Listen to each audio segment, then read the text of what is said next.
Assalamualaikum warahmatullahi wabarakatuh. Perkenalkan, nama saya Nurul Masrurah, NIM E 2019-2049. Di sini saya akan menjawab studi kasus buku Perencanaan Pembangunan Syariah. Studi kasus yang pertama adalah pembangunan ekonomi dan sistem sosial di negara Bhutan. Soal pertama, apakah menurut Anda kebijakan yang diambil oleh negara Bhutan merupakan sebuah bentuk perubahan evolusi ukuran pembangunan ke arah paradigma ekonomi pembangunan baru? Ya, karena kebijakan Gross National Happiness adalah kebijakan yang diambil oleh negara Bhutan sebagai sebuah bentuk perubahan evolusi dengan ukuran pembangunan ke arah paradigma ekonomi pembangunan yang baru. Kelebihan dari GNH yaitu mengukur kualitas kesejahteraan dan pembangunan melalui cara yang lebih holistik, yang tidak hanya memperhitungkan aspek materi saja tetapi juga aspek spiritual secara bersamaan. Terdapat 9 domain yang digunakan untuk mengukur GNH tersebut, yakni standar hidup, pendidikan, kesehatan, lingkungan, vitalitas masyarakat, penggunaan waktu, kesejahteraan, fisiologis, pemerintahan yang baik, serta ketahanan dan promosi budaya. Yang kedua, jika dilihat dari struktur indeks yang digunakan GNH, seberapa besar ukuran ini relevan dengan perspektif Islam? Aspek-aspek apa yang menurut Anda yang membuat dia relevan dan tidak relevan? Struktur indeks yang digunakan GNH cukup relevan dengan perspektif Islam, di mana jika melihat kebijakannya yang lebih mementingkan kebahagiaan jasmani dan rohani, serta kebijakan GNH mempunyai jiwa untuk berbuat baik kepada masyarakat dan tidak hanya mementingkan ekonomi negaranya saja. Itu pun termasuk perbuatan baik sesuai perspektif Islam. Adapun aspek yang relevan yang pertama yaitu aspek sosial, aspek politik, dan aspek ekonomi. Sedangkan aspek yang tidak relevan yaitu aspek subjektif. Untuk yang ketiga, menurut Anda, apa kelemahan dari GNH ini dilihat dari aspek konsep dan pengukuran? Adakah poin-poin yang menurut Anda perlu dikritis? Jelaskan. Yang pertama yaitu metodologi yang digunakan GNH tidak mampu menjawab bagaimana mendistribusikan kebahagiaan itu tersebut kepada setiap individu.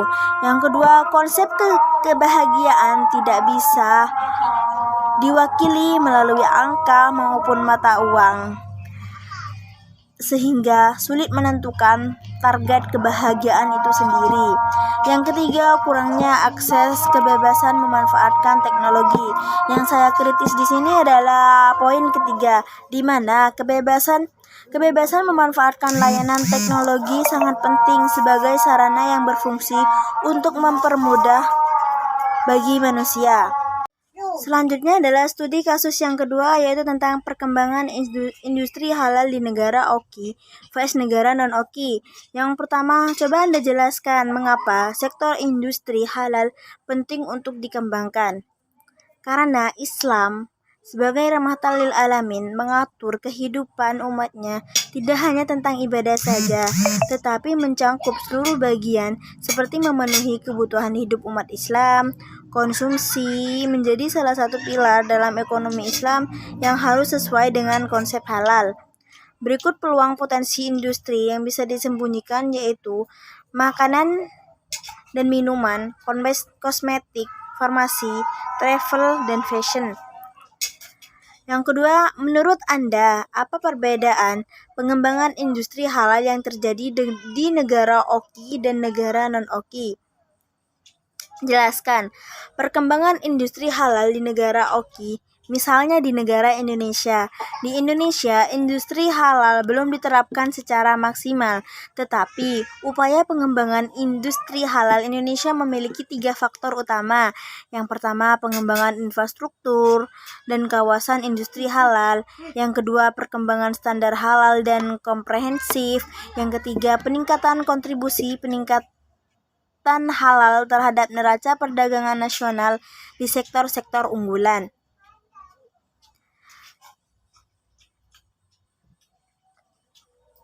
Adapun pengembangan industri halal akan dikembangkan di 4 sektor industri, yaitu sektor makanan dan minuman, fashion, farmasi, dan kosmetik.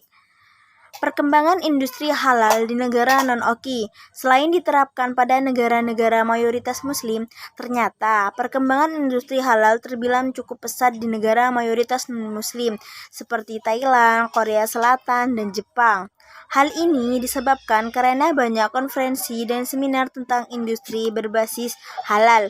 Melihat pertumbuhan umat muslim dan permintaan produk yang terus-menerus naik dan signifikan, maka hal ini dianggap sebagai peluang bisnis yang menjanjikan. Apalagi Indonesia menjadi rebutan sasaran produk halal karena mayoritas beragama Islam. Yang ketiga, menurut Anda, apakah paradigma pengembangan industri halal di negara OKI dan non-OKI tersebut sama? Jelaskan tidak sama, karena perkembangan industri halal di negara OKI, misalnya negara Indonesia, industri halal belum diterapkan secara maksimal, sedangkan perkembangan industri halal di negara non-OKI, selain diterapkan pada negara-negara mayoritas muslim, ternyata perkembangan industri halal terbilang cukup pesat di negara mayoritas non-muslim seperti Thailand, Korea Selatan, dan Jepang. Sekian penjelasan saya.